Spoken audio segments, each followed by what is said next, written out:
ಇವತ್ತು ಭೇಟಿ ಮಾಡಿದ್ರು. ನಾನು ಪರಮೇಶ್ವರ್ ಜೊತೆ ಮಾತಾಡ್ತೀನಿ.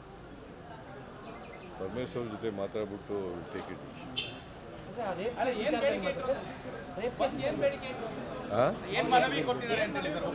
ಅವರು ನನಗೆ ಒಂದು ಮನವಿ ಕೊಟ್ಟಿದ್ದಾರೆ.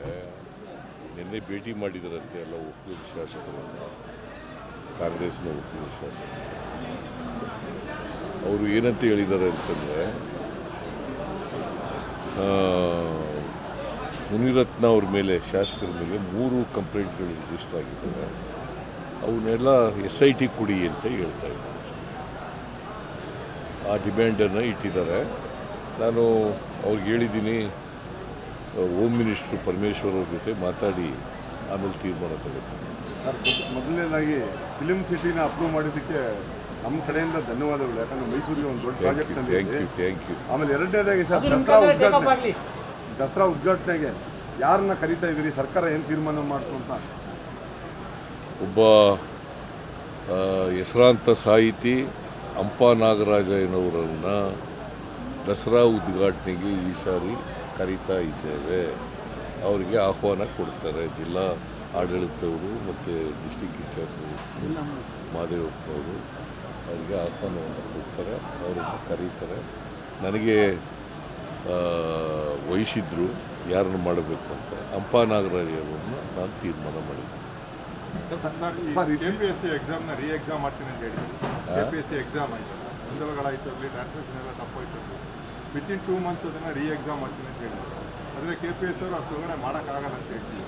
ಅದೊಂದು. ಆಮೇಲೆ ಕಾನ್ಸ್ಟೇಬಲ್ದು ವಯೋಮಿತಿ ಹೆಚ್ಚಳ ಮಾಡಬೇಕಂತ ಅವ್ರು ಬೇಡಿಕೆ ಇಟ್ಟಿದ್ದಾರೆ. 27 ವರ್ಷ ಏನಿದೆ ಅದನ್ನು 33 ವರ್ಷಕ್ಕೆ ಮಾಡಬೇಕು. ಬೇರೆ ರಾಜ್ಯದಲ್ಲಿ 33 ವರ್ಷ ಇದೆ. ಅದೇ ಒಂದು ಸಾರಿ ಒನ್ ಟರ್ಮ್ ಡಿಸಿಷನ್ ಮಾಡಿ ಅಂತ ಹೇಳಿದ್ದೀನಿ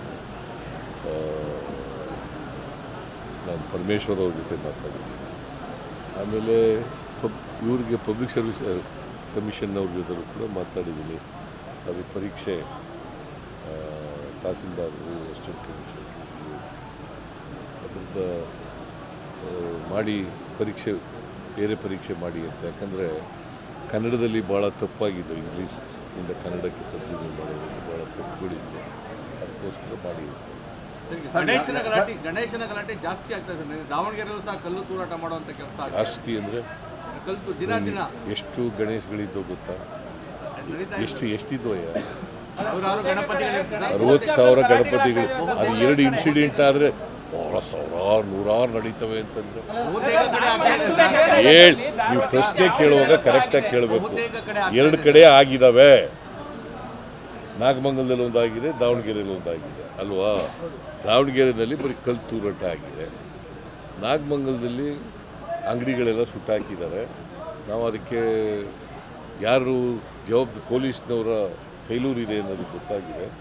ಹಾಗಾಗಿ DYSPನ ಇನ್ಸ್ಪೆಕ್ಟರ್ನ ಸಸ್ಪೆಂಡ್ ಮಾಡಿ. ನೋಡಪ್ಪ,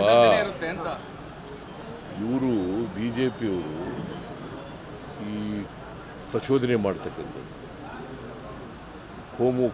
ಕೋಮು ಗಲಭೆಗಳಾಗಬೇಕಾದ್ರೆ BJPಯವರೇ ಕಾರಣ.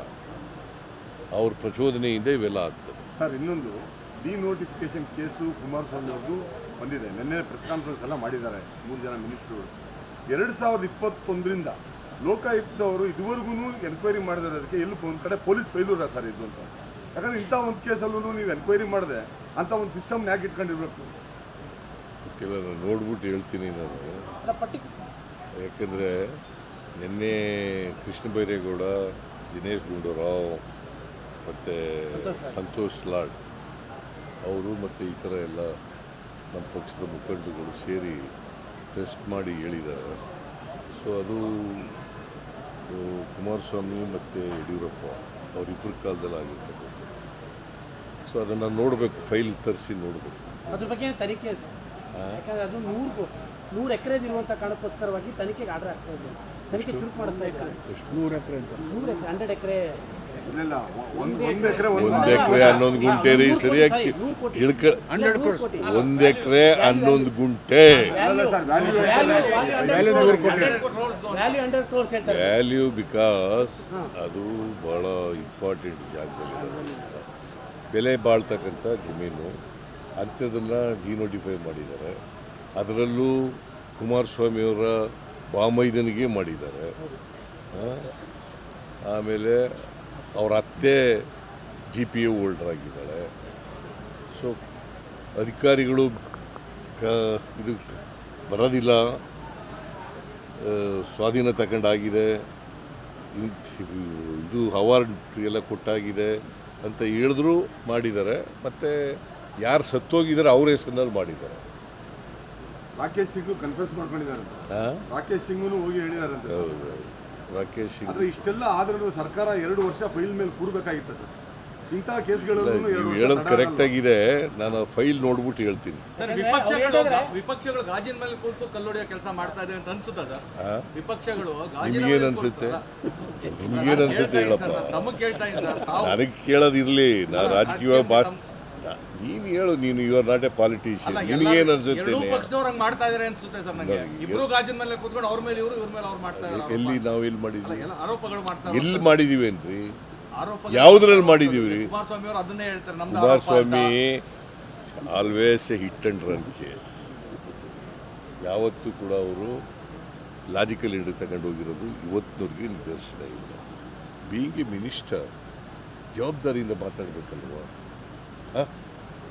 ಇಸ್ ಎ ಕ್ಯಾಬಿನೆಟ್ ಮಿನಿಸ್ಟರ್ ಕೇಂದ್ರದಲ್ಲಿ. ಈ ಶುಡ್ ಸ್ಪೀಕ್.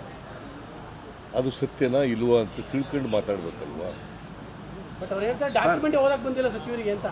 ಕನ್ನಡ ಡಾಕ್ಯುಮೆಂಟ್ಗಳೇ ಓದಕ್ ಬಂದಿಲ್ಲ, ಹಂಗಾಗಿ ಈ ಥರದ್ದು ಅಲಿಗೇಷನ್ ಮಾಡ್ತಾ ಇದ್ದಾರೆ ಮೇಲೆ. ಯಾರು ಕುಮಾರಸ್ವಾಮಿ ಡಾಕ್ಯುಮೆಂಟ್ ಓದಕ್ಕೆ ಬಂದಿಲ್ವೋ? ಪ್ರೊಡ್ಯೂಸ್ ಮಾಡಿದಾರಲ್ಲ, ನೀನು ಓದ್ಕೊಂಡಿದ್ಯಾ? ನಾವು ಓದ್ಕೊತೀವಿ. ಅಲ್ಲಪ್ಪ, ನೀನು ದಾಖಲಾತಿಗಳು ಓದ್ಕೊಂಡಿದ್ದು ಪ್ರೊಡ್ಯೂಸ್ ಮಾಡಿರೋದು ಅವರು. ಇಲ್ಲ ನಾವು ಓದಿಲ್ಲ. ಮತ್ತೆ ಓದ್ಕೋ. ಅದಲ್ಲ ಅವ್ರು ಹೇಳ್ತಾರೆ.